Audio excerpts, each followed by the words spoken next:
Гашуун сухад авзам компани гүйцэтгэгч захирал Зандамлын Ямарснаа байна. Манай компани хэдийнэ одоо 10 жил болсон байна.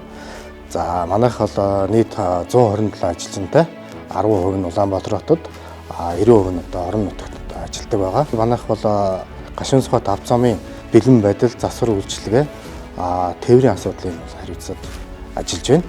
За 24 онд бол эдний хувьд бол бас одоо бүтээн байгуулалтын энэ жил боллоо.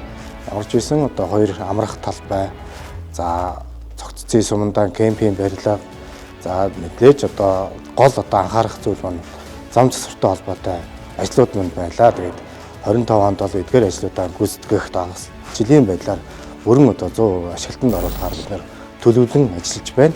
За ямар ч тач одоо шалган нэвтрүүлэх цэг нэгийг бол одоо нүүлгэн шилжүүлж байна. Шалган нэвтрүүлэх цэг 3-ыг одоо 203 дахь км дээр бас нүүлгэн шилжүүлэхээр ингээд зорин ажиллаж байна.